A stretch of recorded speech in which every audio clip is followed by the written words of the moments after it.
afrika ay u aaminsan yihiin dowladnimada iyo waxa ay ku qeexayaan inuu soo diyaariyay haye France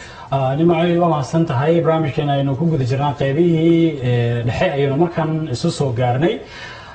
waxaa la leeyahay Soomaaliya ayaa waxay ka qayb galaysaa tartan caalami ah oo dalkaasi Tunisia markaa ka dhacaya waxaana markaa ciyaartoyda Soomaaliyeed oo markaa kubadda markaa ciyaartoy cagyaraha la yiraahdo haddaba arrimahaasi oo idil ayaan rabnaa inaan wax ka weydiino xaaji aadan cabdulle oo ah xogeyaha guud xiriirka kubadda cagyaraha ee dalkeena Soomaaliya ku soo dhaw barnaamijka saaka iyo dunida marka xigta bal tartankan qaabka u dhacayo iyo meesha uu ka dhacayo iyo ciyaartoyda ka qayb galaya bal daawadayaashana la wadaag bismillaahir rahmaanir rahiim wa salaamaya telefishinka qaranka iyo maaragtay dadka dadweynaha barnaamijkan saaka marka ugu horeyso mini footballka ama kubadda cagyaraha waxa uu ka dhacayaa koobkiisa adduunka magaalada ka mid ah dalka Tunisia 2 Oktoobar ilaa 15 Oktoobar waana sanadkii labaad ee uu dhacayo World Cup-ka xiriirkani waa xiriir lamid ah sida xiriirada caalamka kan basketballka kan kubadda cagta yani xiriir lamid ah waaye inkastoo waqti dhow la asaasay oo 12 la asaasay 2012 haddana waxaa muddo achievement badan inuu gaaray oo sahlay markaan u soo laabano Soomaaliya xiriirka kubadda cagyaraha Soomaaliyeed ama Somali Mini Football Sanfo waxaa la dhisay 2015 la dhisay November runtii wuxuu gaaray gobolada Soomaaliya oo dhan 18 gobol markaan leeyahay waa Ras Casir ilaa Ras Kamboni oo aan cagta soo marsaynay kana soo dhisnay xiriir goboleedyo mini footballka min Kismaayo ilaa iyo Boorama oo aan tagnay oo xiriirada ka dhisan yihiin oo horyaal goboleedyadii iyo kuwii degmooyinka kulli ka socdaan taas waxay sahashay marka aqoonsi caalami ah iyo mid gudaha inay hesho Soomaaliya taas oo arkaysa in wasaaradda sportka dhalinyarada sportka ay si toos ula shaqeyso xiriirkan mini footballka wuxuu gaaray in maaragtay guulaha uu gaaray waxa weyn in maaragtay ciyaaraha adduunka ee wadamada ka qayb galaya 24 mid ka mid inuu yahay taas oo runtii guul ma aha Somali mini football kaliya laakiin qof waliba oo Soomaaliyeed maanta uu ku farxi karo oo qof waliba guri walba oo Soomaaliyeed ay taabatay in xiriir Soomaaliyeed oo gaaray marka ugu horeysay taariikhda inuu ka qayb galo koob adduun marka 24 wadan ay ka qayb galaya ay kamid tahay inkastoo gruupkan ku jirno yaa group C oo la leeyahay gruupka dhimashada yaa ku jira kala ku jira waa Brazil oo fahmaysa Ruushka oo Soomaaliya qaaday koobkii iyo Bosnia Herzegovina oo iyada laftarkeeda aan sahlanayn dadka ugu horeeyay markii ugu horeeyay ka qayb galay markii ugu horeeyay way argamada ay tahay yani meesha la tagay oo fahmi karsid dareen culus in leedahay laakiin nasiib wanaag xiriirkeena macallimiinteeda waxay sameeyeen waxaa la socota in ciyaaraha marka la ciyaarayo yani inta badan ay u badan gobolka Banaadir laga soo xulo xataa Soomaaliya inaysan helin fursado laakiin xiriirka wuxuu sameeyay fursad yani guri walba oo qoys Soomaali degan yahay adduunka gaaray maxaa yeelay shaqo qaran xifsaan oo wada furan ciyaartooyda soo xulan waxay kamid yihiin dad Soomaali waxa ku yidaan laba kaliya laakiin inta kale waxa ka imaanayaan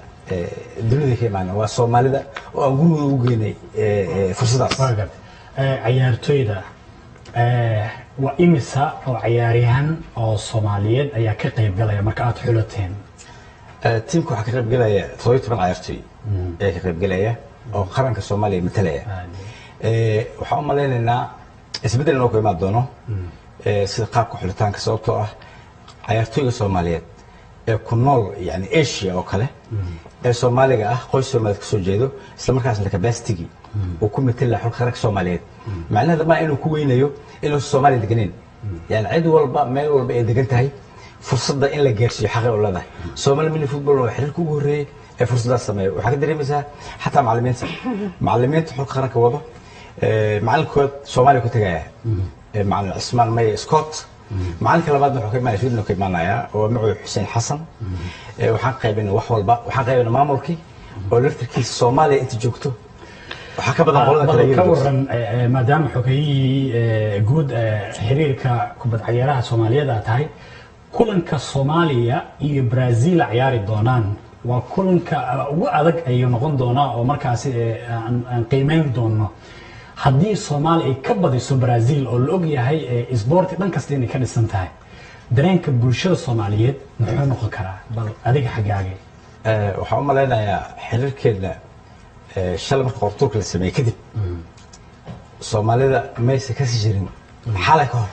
ciyaaraha noocan ha laakiin xalay aqoonsi badan waxaa ka helan Soomaali badan oo aqoonsatay xiriirkeeda markii ciyaarta uu soo horeysay 8 bisha October aan la ciyaarno Brazil way dhici kartaa in maaragtay koox aan la filin inay guuleysto magac ahaan Soomaali laguma yaqaano goobahaas inay gaarto ama guul ay keento laakiin waxaa xasuustaa ciyaarihii adduunka France ka dhacay France ciyaareen maxaa la sheegay سديدي ها نيك اللي جري الحاج وجري السنغال ها الحاج ديو ملفلي العيال فرطان كانت برازيل كان بدين وإذا أكثر تسوى كله لكن ما كان كل شيء كوبد عكت معك وكوبد عجيرة حريق سما كوبد عجيرة أنا أبي وسديري قرن كيسة وأنا رجل بدنا غبنا مركان فير الناس صوت ضدك سومالي دوك كده ونهي عيارات كوبد عجيرة مركا وحرجيني إن guushu rajayna insha Allah taala Brazil waxaan rabaa mar in daawadayaasha aad u sharaxdo maadaama aad sheegtay laftigeeda tartamadan in tartan oo ku cusub Soomaaliya xul matalo yahay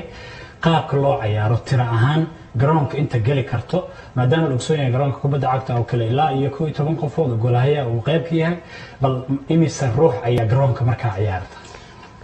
si aan u fahamsiino ummadda Soomaaliyeed horan dhowr mar oo sheegnay waa muhiim in mar walba la sheego difference-ga ama kala duwanaanshaha kubadda cagta kooyto hadii ay ka yaraato maaha kubadda cagta soo ma diyaada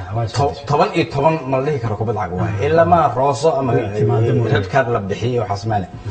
tan waxa la yiraahdaa 5 6 7 aside yani 5 6 7 qaybtiba ana waxa way in short am si gaar ah sheego kubadaha salaxa dis kubadaha salaxa 5 6 6 iyo 7 ma afrafro jirto 5 6 7 ayaa lagu ciyaaraa garoonku waa ka yaryahay garoonka kubadda cagta waqtiga la ciyaarayo half time-ka waa ka yaryahay oo 20 daqiiqo kaliya waay qofka gadaal ciyaaraya ma taaban kara kubadda marka mise waa ama keeper ay leedahay sida kubadda cagta bortieriga difaaca oo kala dhinaca iyo forwardka saasoo kale waay laakiin garoonku waa yaryahay garsoorayaashu way ka duwan yihiin tira ahaan kubadda cagta oo kale meesha 4 loo qabto 3 loo qabtaa hal garsoore maadaama uu dhaxda istaagayo kubadda cagta kan waxa waa labada half ee garoonka ninba qayb garsoore ayuu leeyahay oo marka tan soo gal garsoore kale ayaa maaragtay maamulayo inkastoo koob iyo laba ay kaliya garsooreyaasha garsooraha koowaad iyo garsooraha labaad marka difference-gaas aa jiro marka rajooyinka aad qabtaan waa bal maxay noqon karaan waa guul uun kolley kubadda nooceeda kala duwan ama noocyada kala duwan markasta guul iyo guul darro labadaba la rajeeyaa way dhacdaa balse rajadiina maxay tahay anaga maadaama maaragtay ciyaaro caalami hore aanu ciyaarin ka xiriir ahaan xamaasadeen aad u kurushaa maanta way badan tahay meesha aan soo gaarnay awoodeyna siinaysaa laftirkeeda sababtoo ah World Cup oo la ciyaaro wax sahlan maaha in la gaarana wax sahlan maaha laftirkeeda marka waxaan rajaynaynaa spirit badan inaan ka heli doono ciyaartoyda maamulka Soomaalidana in la dhiirigelin doonto dhiirigelin la'aantoodana ma soconaysa waxba socon maayo marka guul rajayna insha Allah waa tahay aad iyo aad buu mahadsan yahay Xaaji Aadan Cabdulle xogayaha guud ee xiriirka kubadda cagta ee qarankeena Soomaaliyeed oo barnaamijka saaka iyo dunida marti inoogu ahaa aad baad u mahadsan tahay thank you so much waana u rajaynaynaa waa hagaag guulay ka soo hooyaan maadaama yihiin xiriir cusub talaab cusubna ay qaadeen nimcay markan akhbaaraadka dhinaca dibadda aadayna bal haye maxaa ka mid ah warbixinada aan soo qaadanayno